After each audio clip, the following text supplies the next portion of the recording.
Good morning, children. Let us start with a beautiful quote by Marianne Wright Edelman. Education is for improving the lives of others and for leaving your community and world better than you found it. Isn't that a beautiful note to start on? Let's go to a case today. It's a very interesting case.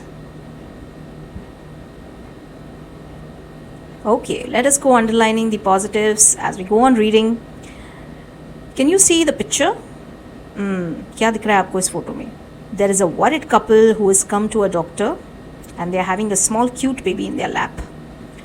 Now let's go to the case history.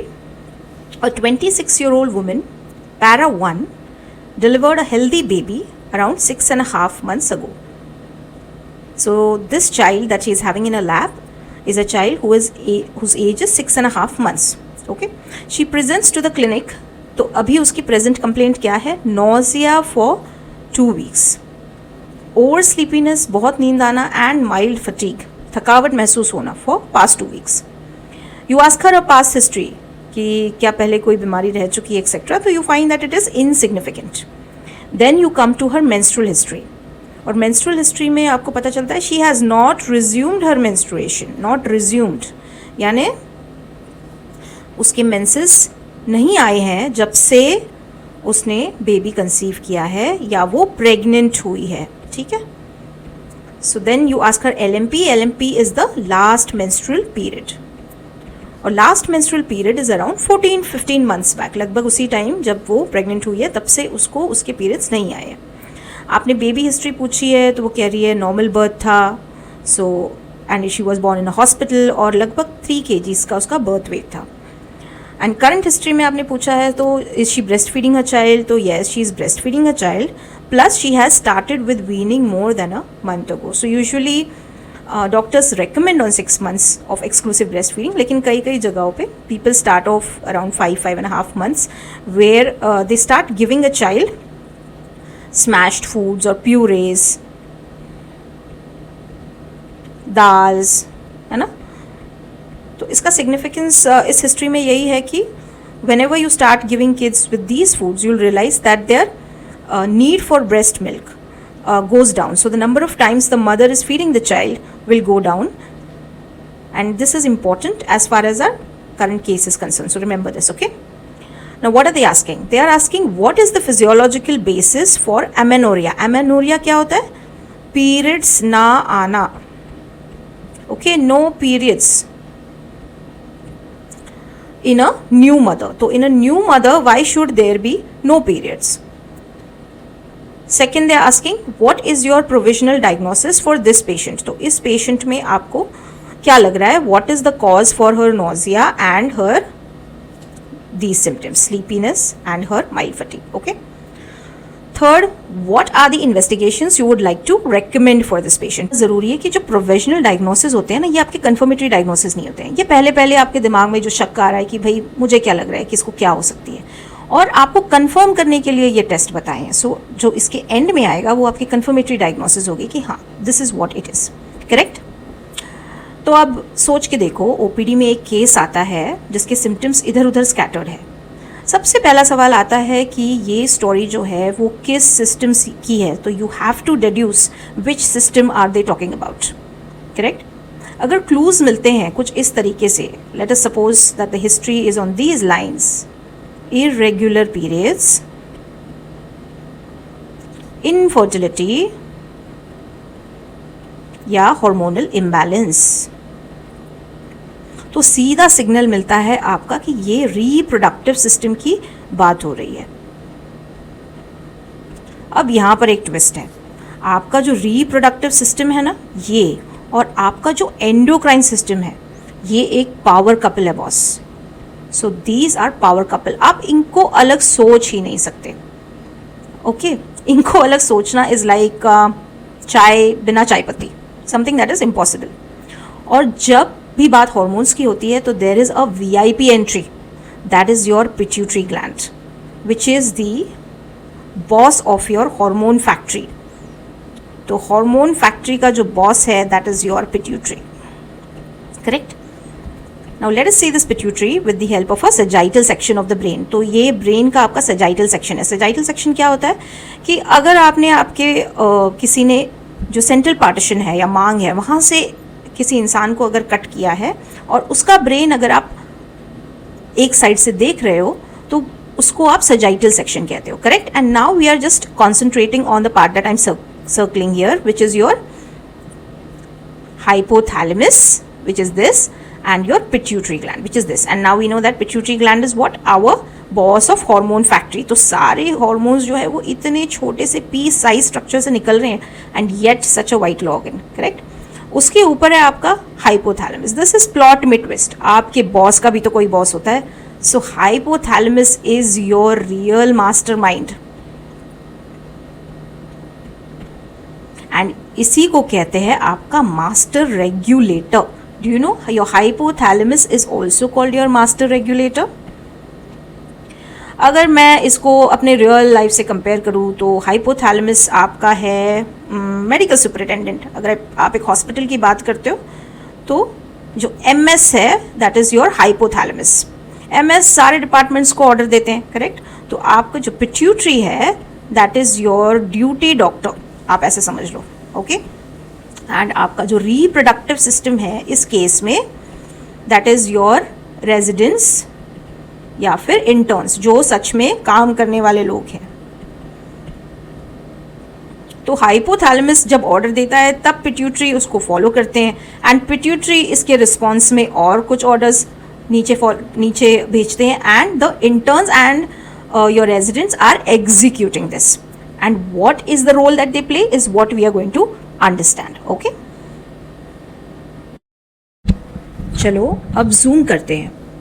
Brain का वो VIP area जहाँ से पूरा hormonal drama control हो रहा है. सबसे पहले नेमिंग क्लियर करते हैं क्योंकि यूजुअली इसी पार्ट में गलती होती है. सो ये आपका ऊपर वाला पार्ट जो है दिस इज योर हाइपोथैलेमस. जो आपका ये पार्ट है this is your pituitary stock या फिर इनफंडिबुलम भी काफ़ी लोग बुलाते हैं. And this part is your anterior pituitary and this part is your posterior pituitary. अब हाइपोथैलेमस के अंदर क्या चल रहा है. करेक्ट.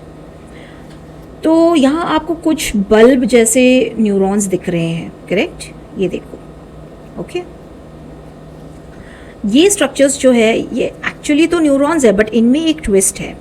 ये नर्व मसल फिजियोलॉजी वाले न्यूरॉन्स जैसा काम नहीं करते कि जो सिर्फ सिग्नल भेजते हैं. ये हैं आपके न्यूरो एंडोक्राइन न्यूरॉन्स. इसका मतलब क्या है? सिग्नल भी भेज रहे हैं और हार्मोन भी भेज रहे हैं. इसका रियल लाइफ एग्जांपल बोलो तो नॉर्मल न्यूरॉन जो है it is sort of like your WhatsApp messenger जो सिर्फ मैसेज भेज रहा है. लेकिन हाइपोथैलेमिक जो न्यूरॉन है वो आपका मैसेज भी भेज रहा है और आपका स्विगी पार्सल भी भेज रहा है. अब इन न्यूरॉन्स में होता क्या है? सो इनसे नर्व फाइबर्स नीचे डिसेंड कर रहे हैं. करेक्ट.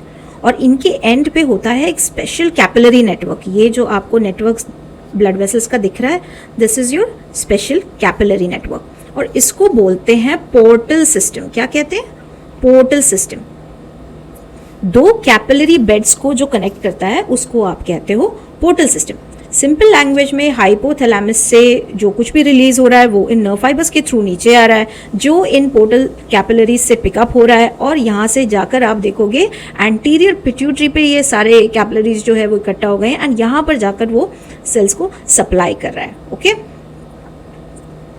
अब हाइपोथैलेमस के जो हॉर्मोन्स हैं उनके बारे में हम बात करते हैं. तो इनके हॉर्मोन्स का एक गोल्डन रूल है. इनके नाम में या तो आपको रिलीजिंग नाम आएगा या तो आपको इनहिबिटिंग नाम आएगा. Let us go through some examples. GHRH कौन सा हार्मोन है? Growth hormone, releasing hormone. So word releasing आया यानी आपको क्या पता होना चाहिए कि ये हार्मोन जो है वो आपके हाइपोथैलेमस से रिलीज हुआ है. सेकेंड हार्मोन है आपका TRH यानी आपका thyrotropin releasing hormone. Again the word releasing, therefore it is secreted from your hypothalamus. CRH, corticotropin releasing hormone. Again the word releasing, that means this has been secreted by your hypothalamus. And last but not the least of our interest in this case, which is your GnRH, that is your gonadotropin releasing hormone. Again the word releasing, so it is released from your hypothalamus. अब इनमें आपका एक special बंदा है और उस बंदे का नाम है PIH. What is the name of this guy? PIH. कुछ अलग नाम है ना, PIH. So the full form of this is prolactin inhibitory hormone. Okay, prolactin inhibitory hormone, also known as dopamine. ये इसको हम ब्रेक हार्मोन भी बोलते हैं. ओके, सो क्यों बोलते हैं, will come to that.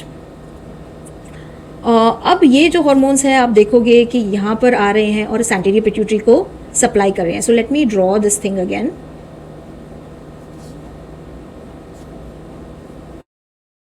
Not that great at drawing, so kindly apologize for the same. So again, let us rename this. This is our hypothalamus. This is our anterior pituitary. This is our posterior pituitary. And this is our pituitary stalk. And there are some group of neurons here that we spoke about already. Okay, these are sending their nerve fibers here. These are your portal vessels, and at the end of portal vessels they are supplying this anterior pituitary. So in anterior pituitary, तो scientist ने क्या किया कि इसको जब ये pituitary की research कर रहे थे तो हिस्टोपैथोलॉजिकली इसको थोड़ा सा स्टेन किया और इन्हें पता चला कि यहाँ पर तो अलग अलग सेल्स हैं और अलग अलग सेल्स जो है ये अलग अलग स्टेन्स ले रहे हैं, उनका फंक्शन भी अलग है. So this is just for representation, मैं आपको बता रही हूँ. सेल्स अलग है, स्टेन अलग ले रहे हैं और उनकी मात्रा भी अलग है, फंक्शन भी अलग है. So let us name supposing these cells as your somatotrophs. Okay, and let us name your these cells as your lactotrophs, and let us name your this cell as your gonadotrophs. तो how is this cycle working? पहले तो hypothalamus अपने neurons को कह रहा है कि let us talk about somatotroph as an example. Somatotroph के लिए इट्स सेइंग कि GHRH यानी आपका ग्रोथ हार्मोन रिलीजिंग हार्मोन है ना, ग्रोथ हार्मोन रिलीजिंग हार्मोन को सिक्रीट करो. So these neurons are carrying it to your portal vessels. Portal vessels pick करके ये आपके सोमैटोट्रोफ्स पे ये हार्मोन पिकअप हो रहा है. And how is somatotroph responding to this GHRH? By releasing your growth hormone. Correct? So on similar lines, your gonadotrophs are going to respond to an hormone that is secreted called as your GnRH. What is it? GnRH. तो hypothalamus order देते हैं to GnRH भेजो. Okay?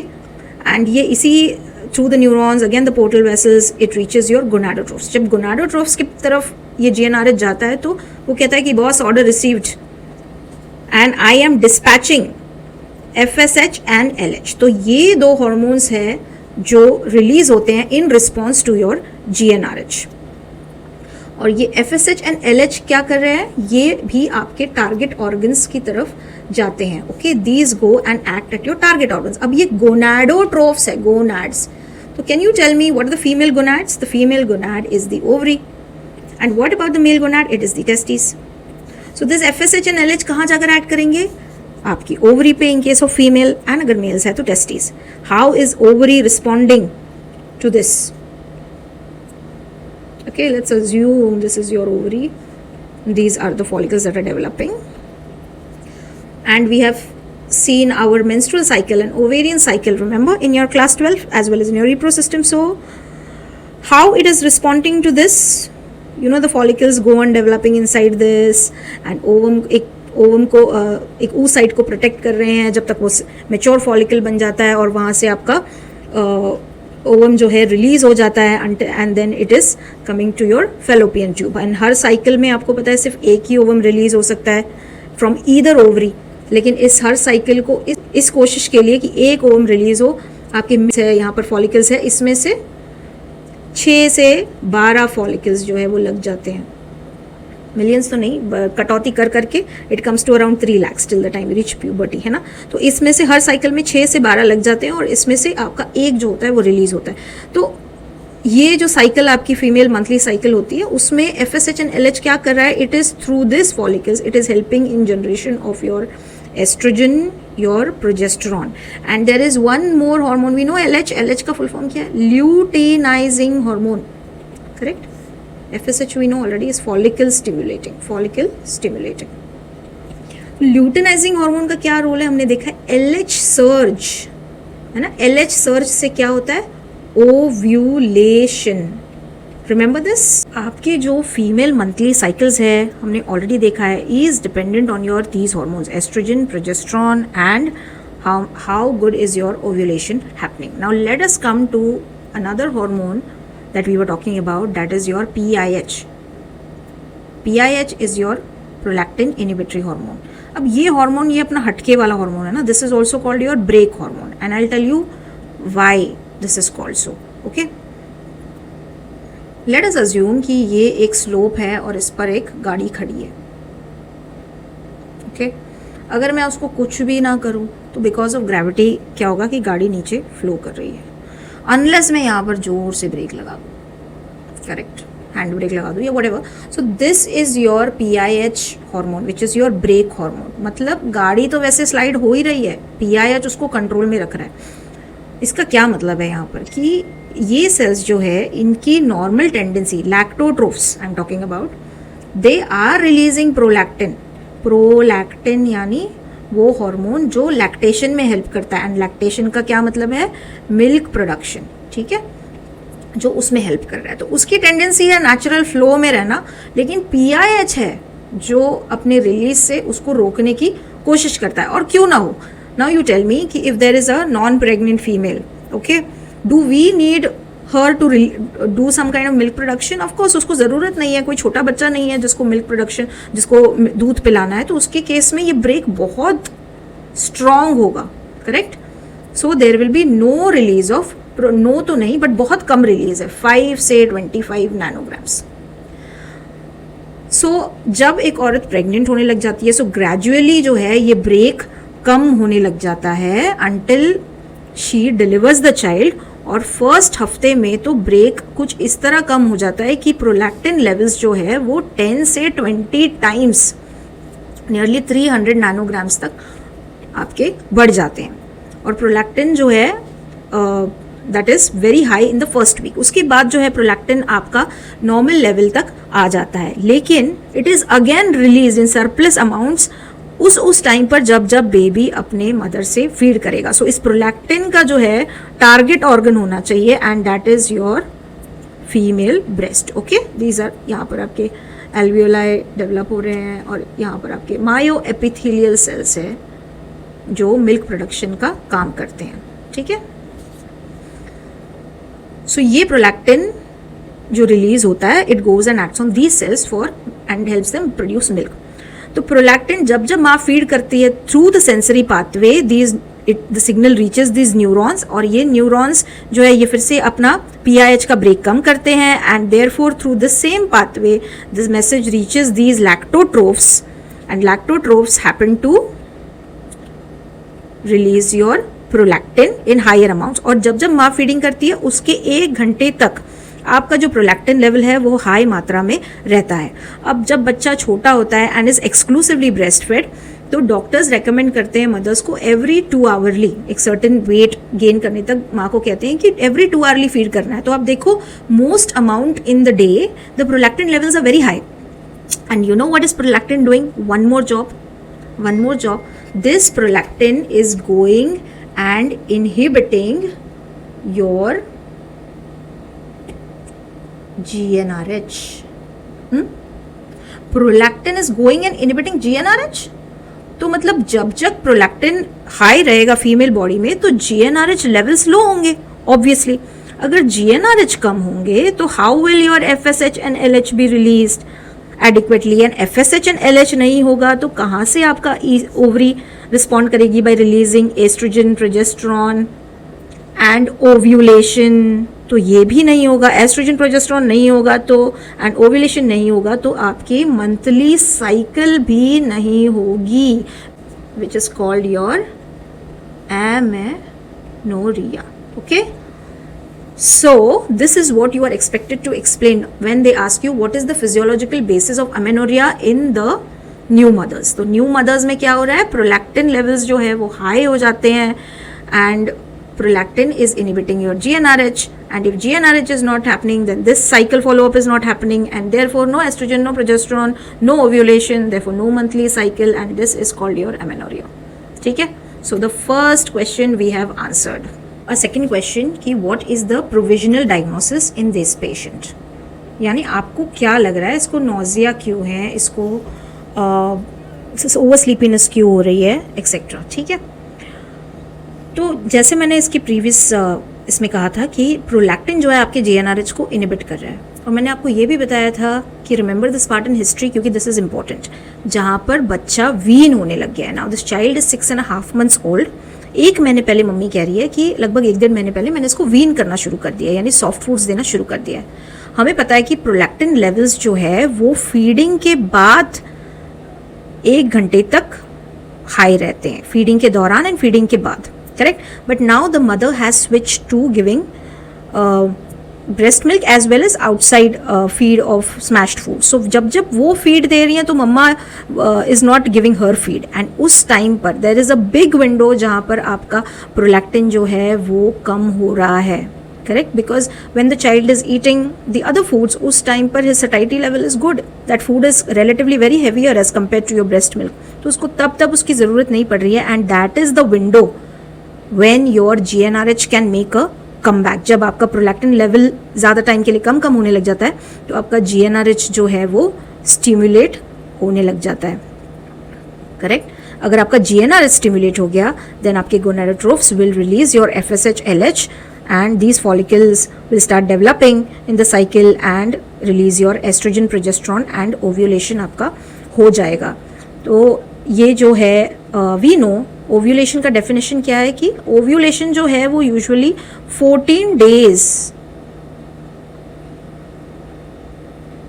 before your next menstrual cycle, correct। आपका जो ovulation LH search के इस point पे होता है तो वो जो है that is 14 days before the next menstrual cycle. Okay, lady कह रही है अब तक मुझे मेंसेस आई नहीं है, सो हो सकता है कि इसके एंड प्रीवियस साइकिल पे ये हो सकता था that she might have ovulated and may be she would have got periods 14 days later, लेकिन उसके पहले ही क्या हो गया, around this time the couple underwent coitus and therefore the female became pregnant, and during pregnancy also you do not have periods, so this particular amenorrhea whatever was there it continued, she did not get any periods only, that is why, and she did not even come to know that she is pregnant।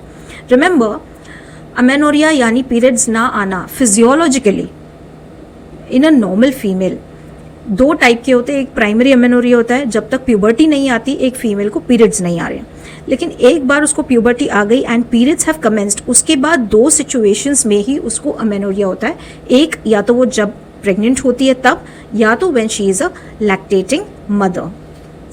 सो इस case में this is what has happened and she has become pregnant, so your provisional diagnosis will be pregnancy.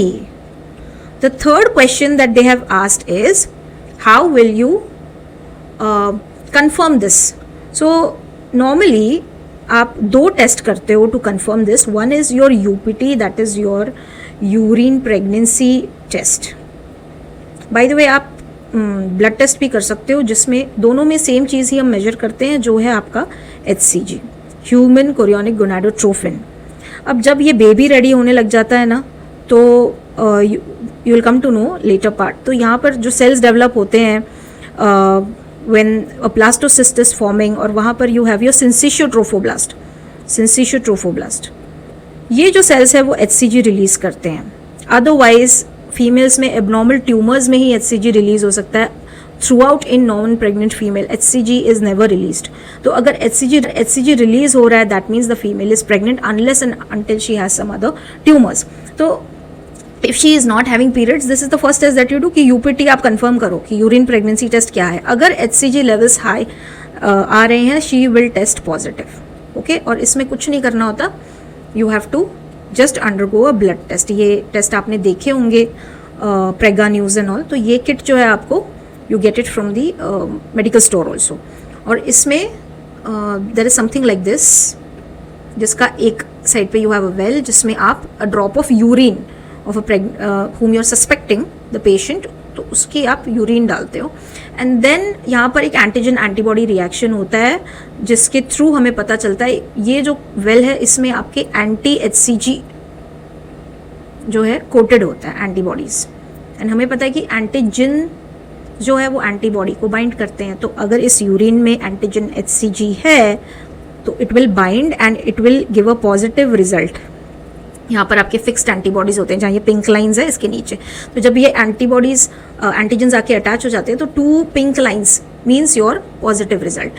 Okay, 1 pink line means negative result. Correct. And second test जो है same, आप इसकी blood test भी कर सकते हो कि डायरेक्ट आप HCG लेवल्स ही मेजर कर लो, हमें वो बढ़ने लग गया है. ठीक है.